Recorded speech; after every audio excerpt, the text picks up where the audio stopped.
हरे कृष्णा, राधे राधे दोस्तों। आप सभी माताओं बहनों का मेरे यूट्यूब चैनल वंदना काव्य में हार्दिक स्वागत है। आप सभी गर्भवती माता आज हमारे चैनल पे जानेंगे कि वट सावित्री का व्रत कैसे करें, इसकी सही तिथि क्या है और किस दिन हमें व्रत रखनी चाहिए जिससे हमें व्रत का पुण्य फल मिले। और हम गर्भवती हैं, इसलिए हमें साथ में अपने गर्भ में पल रहे शिशु का भी ध्यान रखना है और अपने पति के लिए और शिशु के लिए भी हमें वट सावित्री का व्रत करना है, क्योंकि संतान सुख के लिए और पति की लंबी उम्र के लिए ये स्त्रियां व्रत रखती हैं। तो गर्भावस्था में भी हमें रखनी है, लेकिन हमें किन किन बातों की ध्यान रखनी है और कैसे पूजा करना है और क्या करना है, सारी जानकारी आज की इस वीडियो में हम जानेंगे। इसलिए वीडियो को अंत तक देखिएगा, क्योंकि अच्छी जानकारी है। अगर वीडियो अच्छी लगेगी तो लाइक कीजिएगा और कमेंट्स में जय माता दी जरूर लिखिएगा, और हो सके तो ज़्यादा से ज़्यादा लाइक कीजिएगा और शेयर कीजिएगा, ताकि जितने भी माताएं बहनें हैं सबके पास पहुंच सके। तो आइए जानते हैं। तो आज हम इस वीडियो में जानेंगे वट सावित्री व्रत के नहाय खाए से लेकर और पारण तक के संपूर्ण महत्वपूर्ण नियम जानेंगे, और उसके बाद श्रवण करेंगे हम गर्भ कथा। इसलिए वीडियो को पूरा देखिएगा, ठीक है। बीच में हमें क्या क्या करनी है, कौन कौन से कार्य नहीं करनी है, बहुत सारी बातें मैं आपके साथ शेयर करूंगी। ध्यान से वीडियो को सुन लीजिएगा कि आपके द्वारा कोई भी कार्य जो है ना रह ना जाए, कोई गलती हो ना जाए। तो हर महत्वपूर्ण बातें आज हम इस वीडियो में जानेंगे। तो आप लोग बने रहिए मेरे साथ मेरे चैनल पर। अगर आपको मेरा वीडियो पसंद आता है तो प्लीज़ आप मेरे चैनल को सब्सक्राइब कर दीजिएगा, बेल आइकन को प्रेस कर दीजिएगा, जिससे कि मेरे वीडियो के नए नोटिफिकेशन आप सभी के पास सबसे पहले पहुँचे। तो चलिए शुरू करते हैं और सभी महत्वपूर्ण बातें जान लेते हैं। तो सबसे पहले दोस्तों आपको बता दूँ कि वट सावित्री का व्रत इस वर्ष 2025 में वट सावित्री का व्रत हम कब रखेंगे। तो वट सावित्री का व्रत हम 26 मई को व्रत रखेंगे। पूजा पाठ करेंगे, फेरी देंगे। सोना में सुहागा हो गया है। जब अमावस्या तिथि सोमवार को पड़ती है तो सोमवती अमावस्या का हम व्रत रखते हैं, पूजा पाठ करते हैं। तो इस बार अमावस्या के दिन ही वट सावित्री व्रत भी पड़ता है और सोमवती अमावस्या भी पड़ती है। तो दो व्रत का आपको लाभ मिल जाएगा। अगर आपके घर के आसपास अगर दोनों वृक्ष हैं तो आप लोग पूजा पाठ कर लीजिएगा, फेरी एक ही जगह लगाइएगा और पूजा पाठ दोनों वृक्षों का कर सकते हैं। मिल जाए तब, नहीं मिलता है तो कोई बात नहीं है।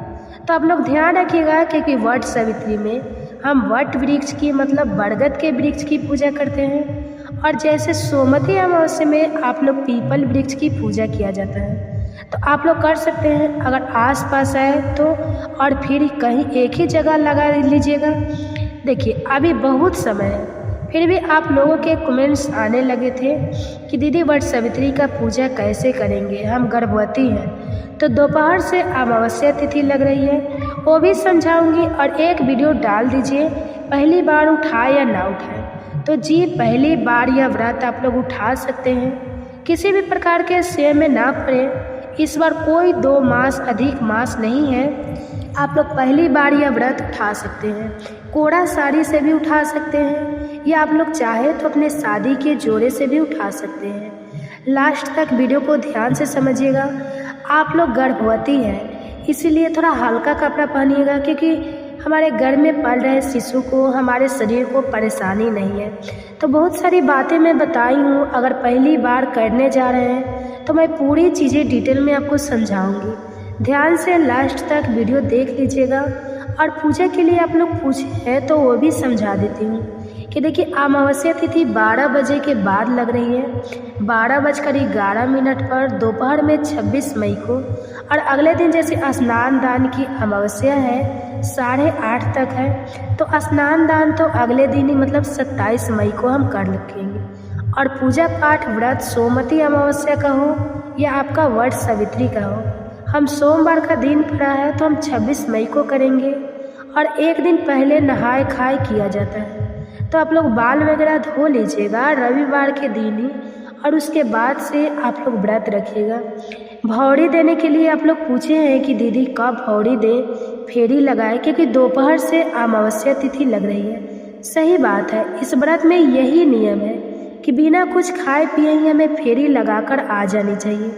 उसके बाद ही अपने मुख में मतलब फल फलहार चाय जूस हम पी सकते हैं। लेकिन देखिए, कुछ लोग केवल व्रत मानकर 26 तारीख को सूर्योदय से पहले, हमारे घर में है तो हम लोग सूर्योदय से पहले ही कर लेते हैं, क्योंकि काफ़ी गर्मी रहती है और बहुत अधिक भीड़ रहता है।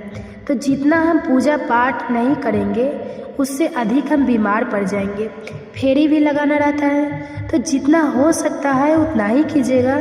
आगे मैं समझाऊंगी आपको कैसे क्या करनी है, फिर भी बता दे रही हूँ। और कुछ लोग हैं कि अमावस्या तिथि जब विद्यमान रहेगी तभी करेंगे। कुछ लोग दोपहर में ही आप पूजा करते हैं और कुछ लोग ब्रह्मा मुहूर्त में करते हैं, सुबह सुबह ही करते हैं। हमारे घर में तो सुबह सुबह ही करते हैं, क्योंकि व्रत उस दिन है तो यही मानकर करते हैं। दोपहर का इंतज़ार नहीं करते और उतना देर तक भूखे कोई नहीं रह पाता है, सहन नहीं होता है, क्योंकि हम गर्भवती हैं, हम अपने बच्चे की भी रक्षा करना पड़ता है, अपने शरीर पे भी ध्यान रखता है, तो बीमार पड़ने का भी डर रहता है। तो आप लोग देख लीजिएगा। तो मैं कभी किसी को माना नहीं करूँगी। आप लोग चाहे तो दोपहर में भी जब अमावस्या तिथि लग रही है तो भी कर सकते हैं, और केवल व्रत मानकर 26 तारीख को वट सावित्री है तो सुबह में भी पूजा पाठ आप लोग कर सकते हैं, कोई दिक्कत नहीं है। धूप से पहले भी कर सकते हैं, धूप होने के बाद भी कर सकते हैं। पूरे दिन लोग पूजा पाठ करते हैं, ऐसा कुछ नहीं है कि दोपहर में ही करेंगे। काफ़ी गर्मी है तो हेल्थ को ध्यान में रखते हुए कीजिएगा। हर आदमी जैसे तिथि के हिसाब से नहीं करते। व्रत है आज पूरे दिन, वो माना जाता है, माने रहता है, तो इसलिए कर लेते हैं। और अगर आपको अमावस्या तिथि में करनी है तो आप लोग 12:11 के बाद कर सकते हैं। क्लियर कर दी सारी बातें, ध्यान से बातों को समझिएगा। और एक चीज़ और समझा दो जिससे सहन नहीं होगा। मान लीजिए कि भूख लग जा रही है, प्यास लग जा रही है, तो आप लोग फलाहार करके भी और जैसे चाय पी सकते हैं। किसी को मेडिसिन लेना है, किसी को पानी के बिना नहीं रह सकते हैं, हेल्थ इशू है, तो आप लोग पी कर भी पूजा कर सकते हैं। पहले हेल्थ को ध्यान में रखिएगा, स्वास्थ्य ही धन है, उसको देखकर तभी पूजा करने जाइएगा, वरना चक्कर आता है, बीपी लो हो जाता है। तो इस बात का ध्यान रखिएगा। अब आशा करती हूँ आप लोगों को सारी बातें समझ में आ गई होंगी। ऐसे मैं आगे वीडियो डालूँगी वट सावित्री के लिए, लेकिन आप लोग बहुत अधिक पूछ रहे थे, इसलिए यह वीडियो पहले ही डाल दे रही हूँ कि आप लोग बातों को समझ लीजिएगा। गर्भवती महिलाओं के लिए भी मैं आगे बताऊँगी, आप लोग सुन लीजिएगा। रविवार का दिन पड़ रहा है तो बाल वगैरह धोकर और उसके बाद से अपने भोजन में आप लोग लहसुन प्याज का सेवन ना करें तो ज़्यादा बेहतर है, क्योंकि यह व्रत जो है ना पति के दीर्घायु के लिए, लंबी उम्र के लिए किया जाता है। हर सुहागन महिला तो यही चाहती है ना कि हमारे पति की उम्र जो है लंबी हो, दीर्घ आयु हो, तो इसलिए हमें थोड़ा बहुत अधिक श्रद्धा के साथ यह व्रत करनी चाहिए। तो आप लोग लहसुन प्याज का सेवन मत कीजिएगा। मसूर की दाल, मूली, बैगन यह सब खाकर कभी भी किसी भी प्रकार के व्रत में नहीं रखनी चाहिए, ठीक है। और नॉनवेज तो आप लोग को बताना ही नहीं है, सभी को मालूम है, तो ये सब चीज़ें हम नहीं खाएंगे। उस दिन जो भी दाल चावल सब्जी रोटी जो भी आप लोग खाते हैं, केवल लहसुन प्याज बचाइएगा। तो नहाए खाए के नियम हो गए। कई लोग नेल वगैरह मतलब काटते हैं, अपना नाखून वगैरह नेल काट कर तैयार हो जाइएगा, बाल वगैरह धोकर। तो यह हो गया नहाए खाए के नियम। और नहाए खाए के दिन ही आप लोग रात्रि में सभी सामग्री पूजा के सजा कर रख लीजिएगा। केवल एक चीज़ मत सजाइएगा, वो क्या है, एफन। और बिना एफन का पूजा नहीं होता। एक बहन मेरी पूछी, दीदी मैं एफन नहीं लगाती हूँ तो क्या ज़रूरी है? तो जी ज़रूरी है। जैसे कि हम छठ पूजा में एपन लगाते हैं छठ माता को, उसी प्रकार के वट सावित्री में भी वट वृक्ष को माता सावित्री को चढ़ाने के लिए एप चाहिए। तो वह अगले दिन सुबह आप लोग बनाइएगा, लेकिन बाकी सभी चीज़ें आप लोग रात्रि में ही सजा कर रख लीजिएगा। जो भी आपके पास है, ज़्यादा तामझाम में नहीं पड़नी है। जिस हिसाब से आपके पास सामान जो है चीज़ें इकट्ठा हो जाती है, वो सभी चीज़ें आप लोग रख लीजिएगा। और ध्यान रखिएगा चना वगैरह आप लोग भिगो कर रख लीजिएगा, क्योंकि चना जो है ना, काले वाला चना इस पूजा में, इस व्रत में बहुत अधिक महत्वपूर्ण है। तो काले चना आप लोग एक रात पहले ही भिगो कर रख लीजिएगा, ठीक है। उसके बाद से अगले दिन हमें सूर्योदय से पूर्व उठ जानी है। और उठने के बाद देखिए कोशिश कीजिएगा जितना सुबह उठेंगे उतना ही धूप से पहले आपका कार्य हो जाएगा और आप लोग आराम से सभी कार्य कर सकते हैं। तो सूर्योदय से पूर्व उठकर स्नान ध्यान करके बाल भी ना भिगाए तो ज़्यादा बेहतर है। मान लीजिए किसी कारणवश भिगाना पड़ जाए तो ठीक है, भिगा लीजिएगा, लेकिन शैम्पू वगैरह करके बाल ना धोए। अमावस्या है। अगली चीज़ क्या है कि पैरों में महावर वगैरह आप लोग लगा लीजिएगा और अच्छे से तैयार हो जाइएगा। जो भी श्रृंगार आप लोग से बन पड़ता है, जितना जल्दी हो जाता है कर लीजिएगा करके। और लाल पीली साड़ी हो तो ज़्यादा अच्छा रहेगा।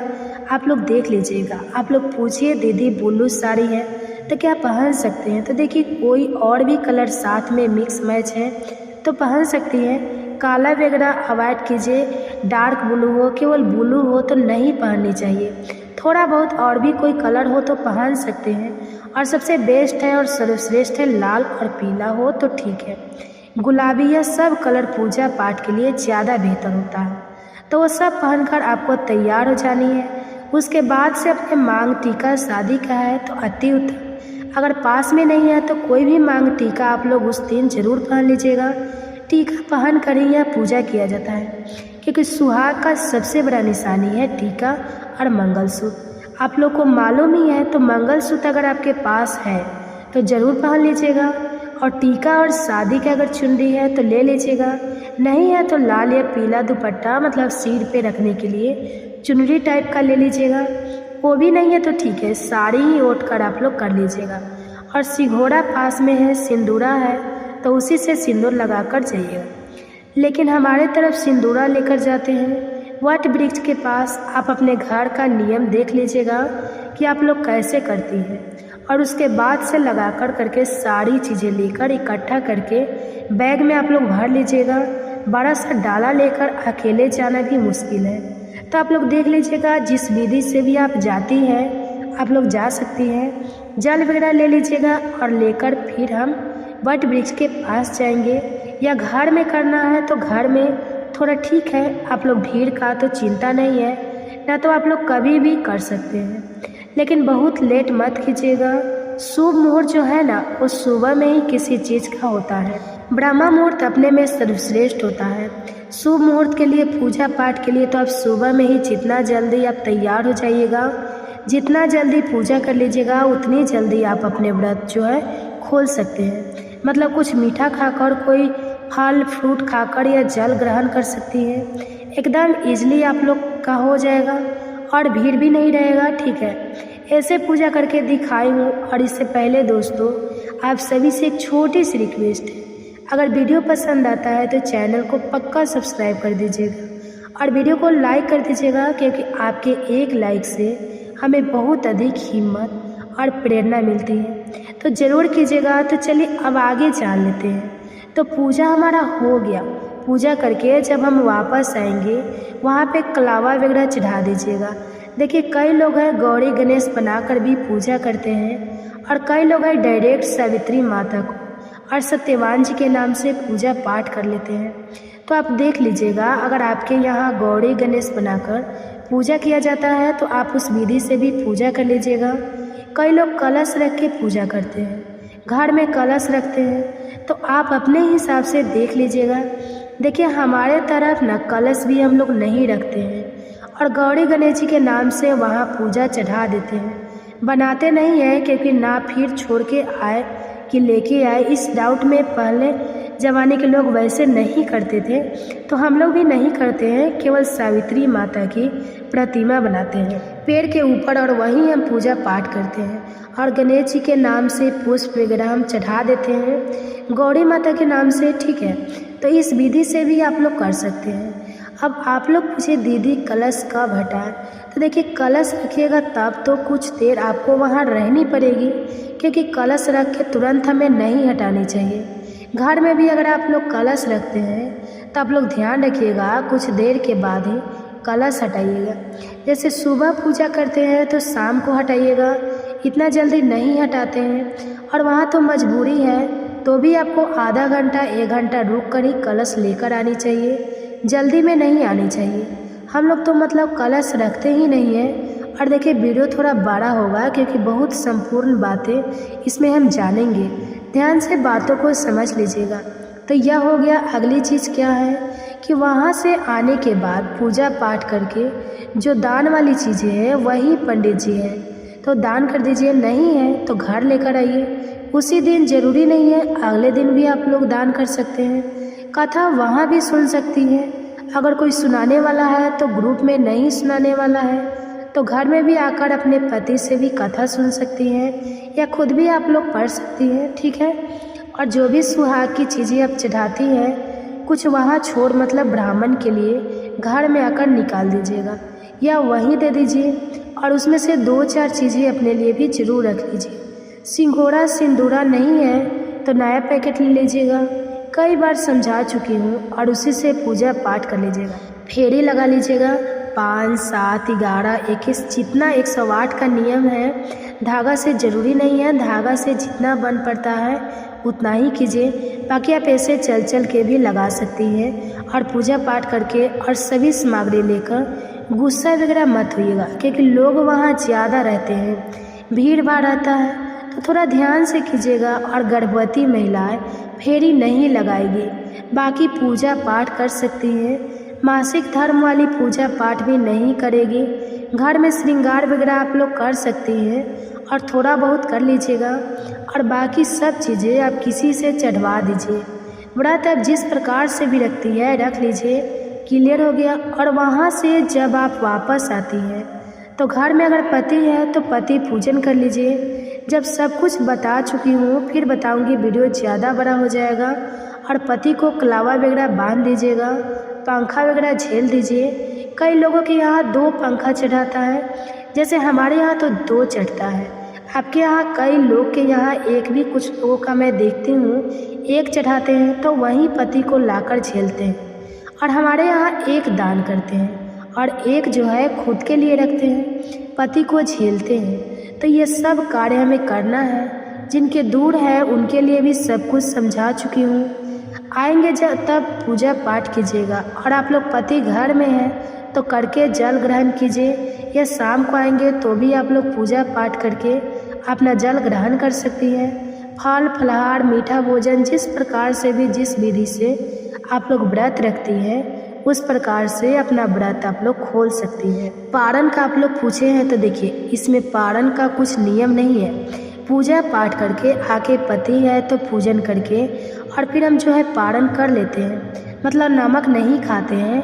मीठा जो भी पानी मतलब जल और मीठी चीज़ें फलहार, और जो लोग फलहार पे हैं कई लोग तो दाल चावल आके सब्जी वगैरह खा लेते हैं, शुद्ध सात्विक बिना लहसुन प्याज वाला।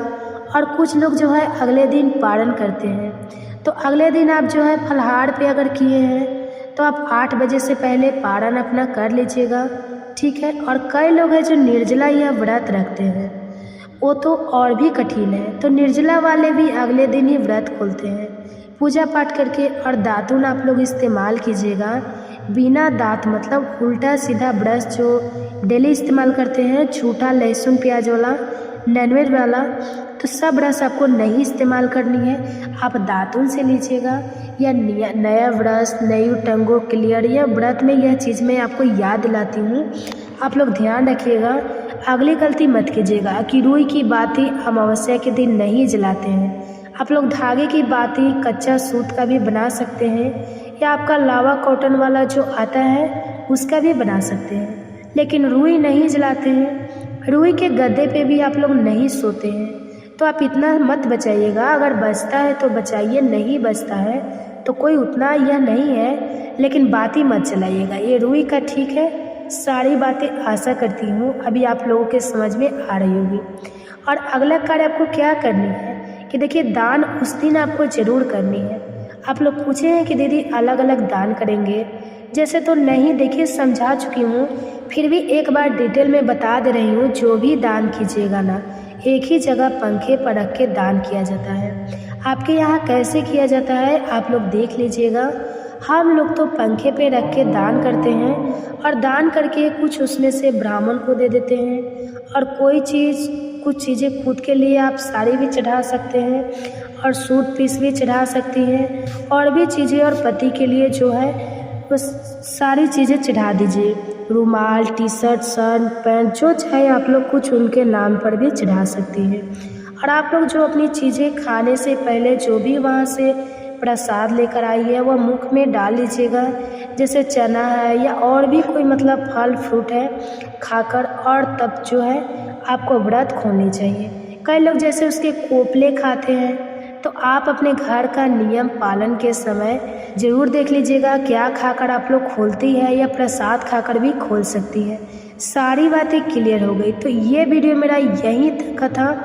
फिर मिलती हूँ एक नए वीडियो में, तब तक के लिए नमस्कार। स्वस्थ रहिए, सुरक्षित रहिए, और जहाँ कहीं भी रहिए खुश रहिए। धन्यवाद। गर्भ कथा आज आप हमारे YouTube चैनल पे श्रवण कीजिएगा। गर्भ कथा, उसमें आप जानेंगे एक माँ की तपस्या, कितनी कठिन तपस्या करती हो माँ अपने गर्भ में शिशु लाने के लिए, एक कान्हा जैसा पुत्र पाने के लिए। क्या आप भी चाहते हैं कि हमारे गर्भ में कान्हा जैसा पुत्र आए? तो आइए बड़े ही प्रसन्नचित मन से इस कठोर और मधुर वाणी का रसपान करते हैं। आइए शुरुआत करते हैं। अगर कथा अच्छी लगेगी तो वीडियो को लाइक कीजिएगा, और चैनल पे नए हैं तो चैनल को सब्सक्राइब करके बेल आइकन को ऑन कर लीजिएगा, ताकि ऐसे ही गर्भ कथा के नोटिफिकेशन आप सभी माँ के पास सबसे पहले पहुँचे। और हो सके तो ज़्यादा से ज़्यादा शेयर कीजिएगा, ताकि क्या पता किसी और माँ की भी तो लालसा होगी ना कान्हा जैसा पुत्र पाने के लिए। तो हो सके तो ज़्यादा से ज़्यादा शेयर कीजिएगा, ताकि इस वीडियो का लाभ माँ भी ले सके। तो चलिए शुरू करते हैं। राधा एक 30 वर्षीय शिक्षिका थी। और हाँ, कमेंट्स में हरे कृष्णा राधे राधे लिखना मत भूलिएगा। उत्तर प्रदेश के एक छोटे से कस्बे में रहती थी। जिंदगी सदी हुई थी। स्कूल, घर और कुछ चुपियाँ जो उसे विरासत में मिली थी।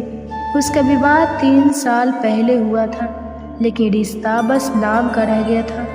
पति का व्यवहार कठोर और उपेक्षापूर्ण था। एक दिन अचानक एक खबर ने उसकी दुनिया बदल दी। वह गर्भवती थी। गर्भवती होने का समाचार उसके लिए केवल खुशी नहीं था, बल्कि असंख्य सवालों और डर का बवंडर था। क्या वह इस बच्चे को इस रिश्ते में लाएगी? क्या समाज उसे समर्थन देगा अगर वह अकेले बच्चे को जन्म देती है? राधा ने जब अपने मायके में यह बात साझा की तो माँ की आंखें भर आई, लेकिन पिता ने केवल एक लंबी चुप्पी ओढ़ ली।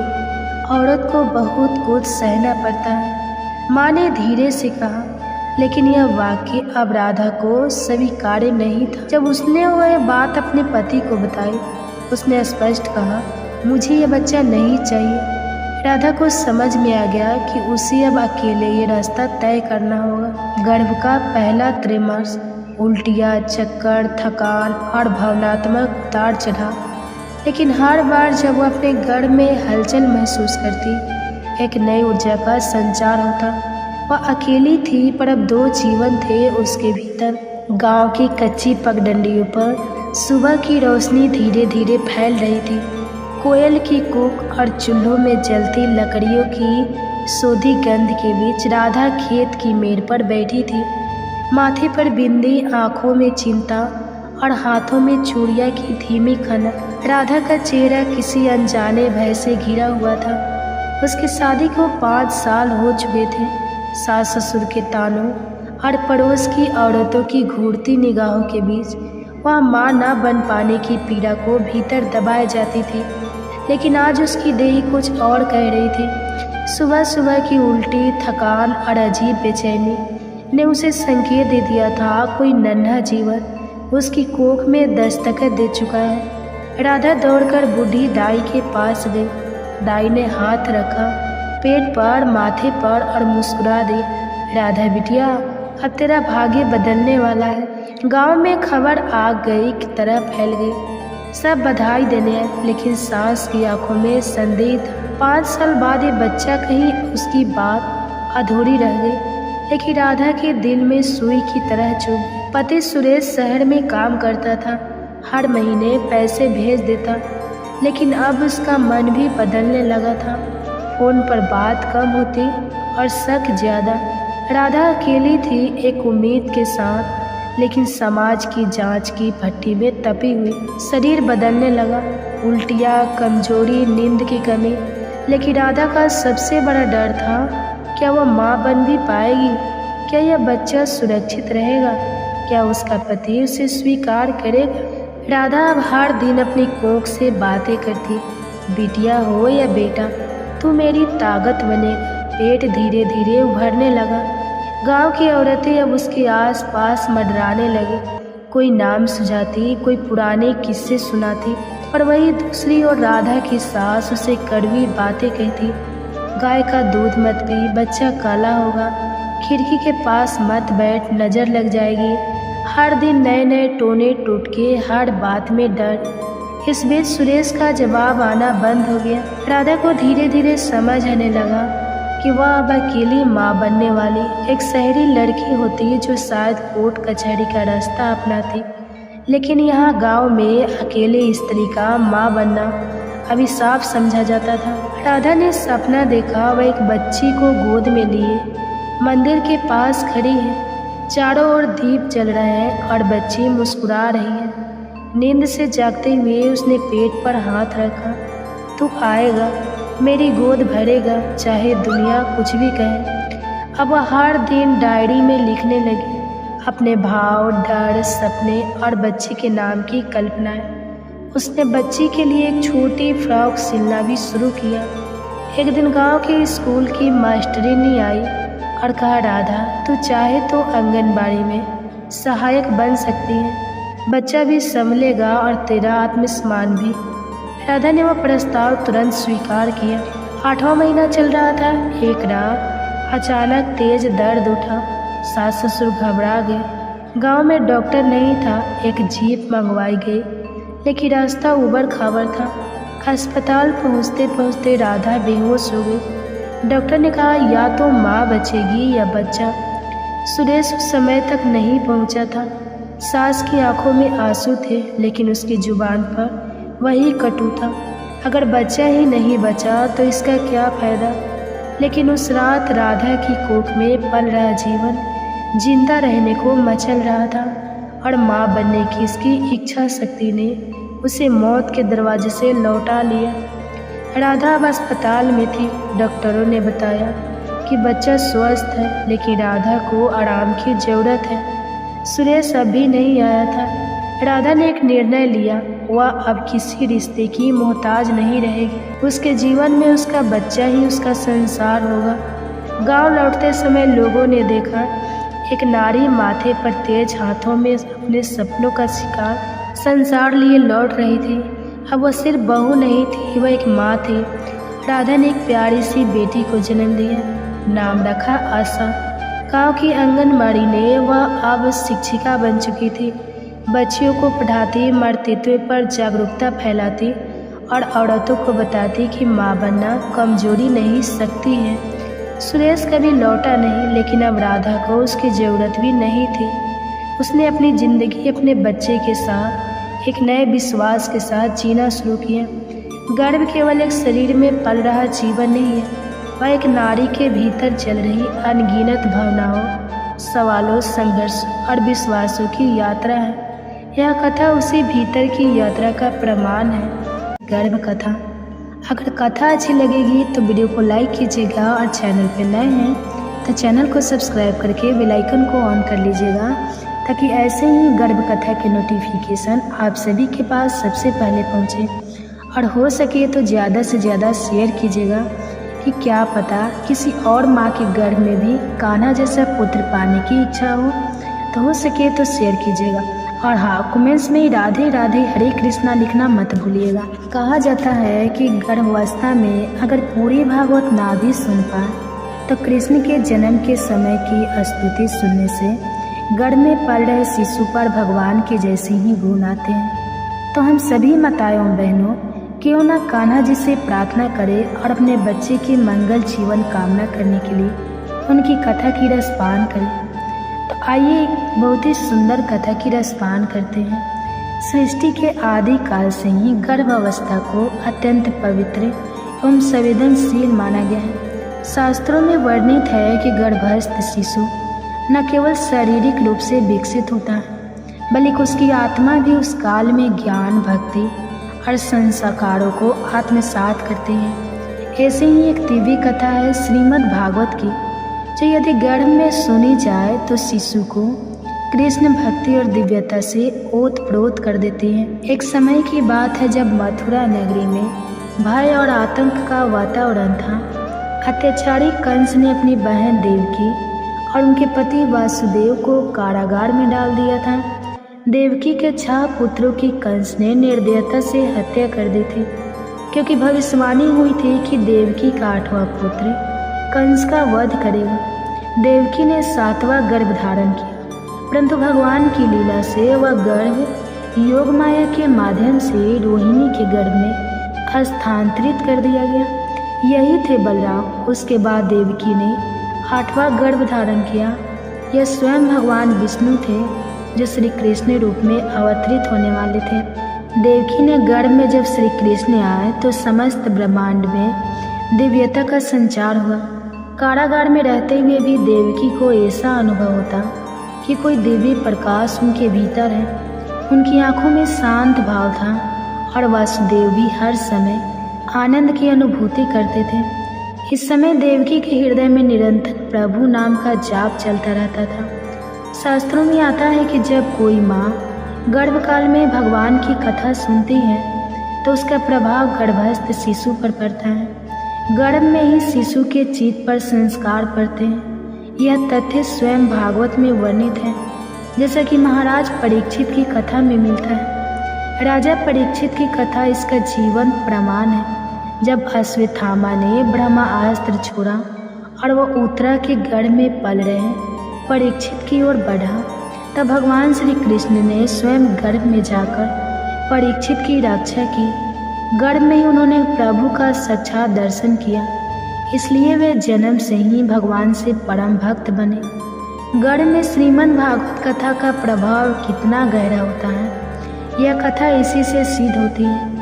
कारागार में रहते हुए वासुदेव और देवकी दोनों ने भगवान की भक्ति में अपने मन को स्थिर कर लिया था। उन्होंने अनेक संतों की स्मृति और भगवान की कथाओं को स्मरण किया। यह भी कहा जाता है कि ब्रह्मा, नारद और अन्य देवताओं ने श्री कृष्ण के गर्भ में आने पर स्तुति करते हुए उनके गुणगान किए। वेदों का नाद, श्लोकों की ध्वनि और ब्रह्म ज्ञान की तरंगे जब गर्भ में प्रभावित होती हैं तो गर्भस्थ बालक दिव्य गुणों से युक्त हो जाता है। इसलिए भागवत कथा का श्रवण गर्भवती माताओं के लिए अत्यंत पुण्यदायक और लाभकारी माना गया है। भागवत गीता में श्री कृष्ण कहते हैं कि मैं सबके हृदय में स्थित हूँ। जब देवकी के गर्भ में वे स्वयं उपस्थित थे तो उन्होंने देवकी को अतः प्रेरणा से आत्मज्ञान का बोध कराया। देवकी के अंत मरण में एक दिव्य शांति व्याप्त हो गई थी। उनका भय समाप्त हो गया था। वासुदेव भी जब देवकी से संवाद करते तो उन्हें ऐसा लगता है जैसे वे किसी संत से वार्ता कर रहे हो।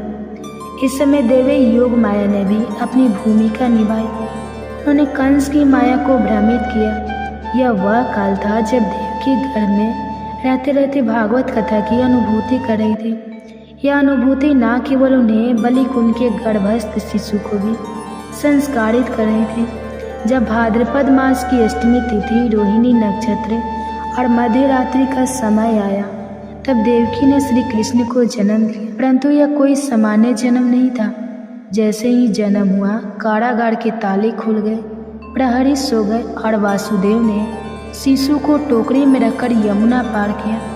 यह वही शिशु था जिसने गर्भ में श्रीमद् भागवत की अनुभूति ली थी, जिन्होंने देवकी और वासुदेव को दिव्यता प्रदान की थी।